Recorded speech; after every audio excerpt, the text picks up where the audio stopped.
Hello everyone, Jonas here from Jonas Tries Anything, and today we're gonna be having a crappy conversation talking about toilet bowls here.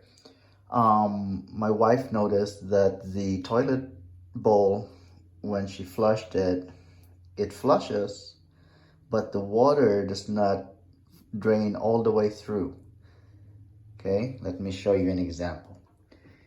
Here we have our water tank, which is filled with water. Then this is our handle, our flush handle. Push it down,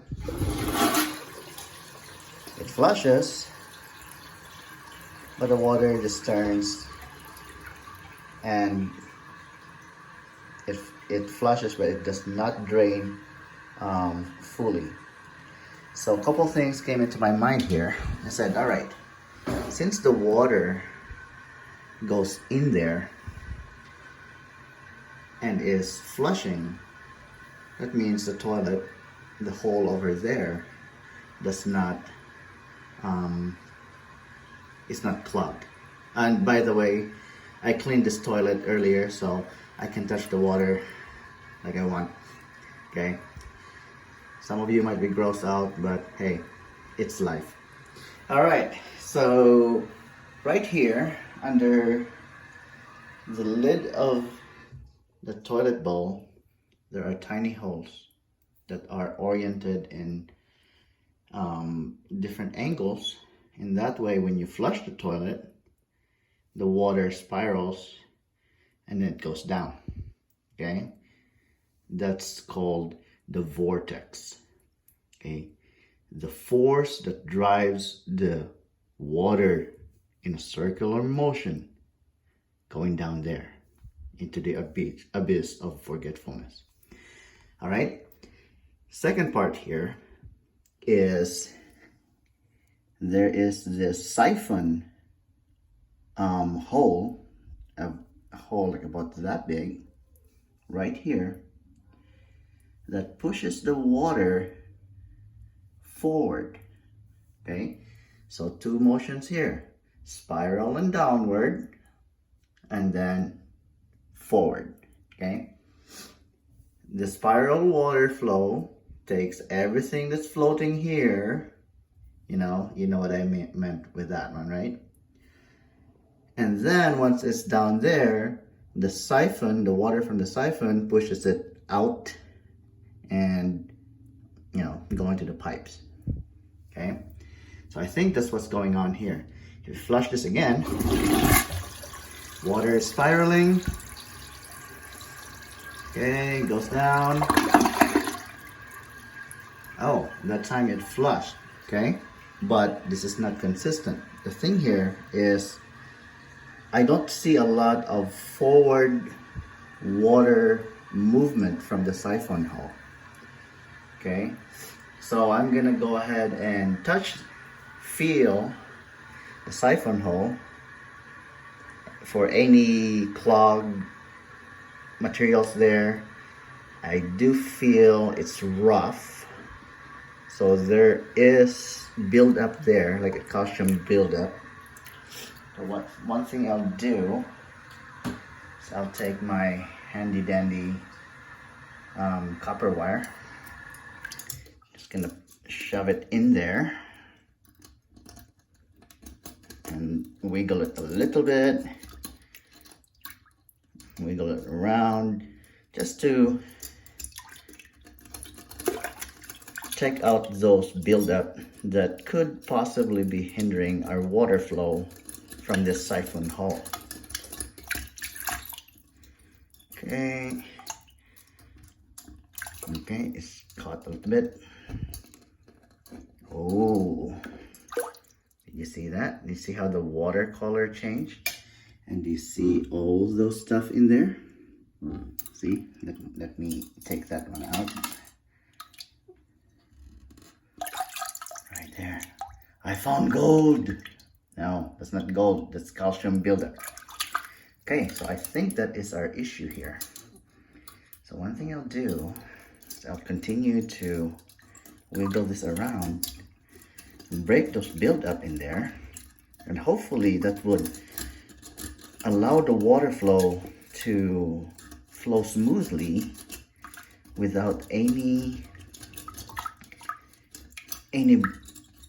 blockage or anything that's restricting the flow. And that way the water will flow down, out and forward. And then when you do that, you're gonna complete that flushing action of the toilet. Can you see? Can you hear that? The wire is caught on those calcium buildup and it's breaking those stuff out away from the walls of the siphon hole. Okay, let's see here. All right. By the way, look it up how much it would cost to repair something like this. Ranges about 75 bucks to 100 plus. And again, if you're willing to stick your hand in there and spend a little time cleaning this siphon hole, that could save you some money.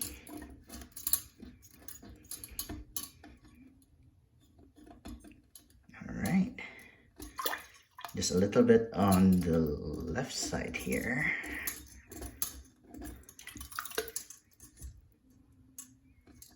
Okay, yeah, there's still some. Oh, there you go. That one broke it.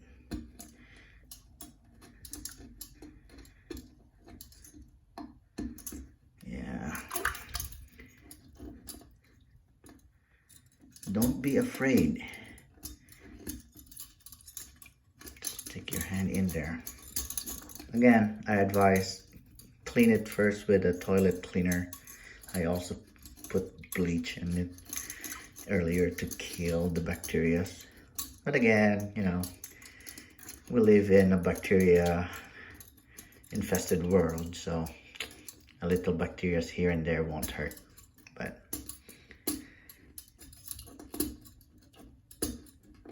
there we go. All right, that's a little bit smoother than before. Ta-da! Okay, let's flush the toilet. I'll use my foot.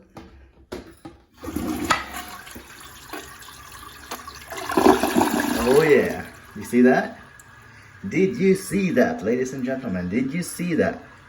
Spiral water flow going down, creating the vortex. Okay, then once the vortex was created, the siphon hole right here pushed the water forward, completing the flushing action of this awesome porcelain throne. All right, let's try that again. One more time. I'll put the camera closer to see if the water is flushing from the siphon hole right there. Okay, right there. Boom, water's coming out. All right, so hopefully this troubleshooting tip can help you save some money, and hopefully this calcium buildup won't build up quickly. I'm still going to buy a water softener, as we don't have a water softener yet, and that should help with this type of issues. Another thing I will do in the future is shut off the water here, flush the water completely, take out the water here, and spray some lime away in that hole right there, and that would, break apart those calcium buildup, and then I can go in there with a steel brush or something to aggravate those that loosened calcium buildup, and then I can try the flushing action and flush those gunk away. So for this one, copper wire helped me because I did not have my steel brush. I can't find my steel brush anywhere. Alright everyone, this is the end of this crappy tutorial. If you find this tutorial helpful, please give it a thumbs up. Also, if you have not done yet, please subscribe to my channel to get more helpful tips like this. Till next time, peace out.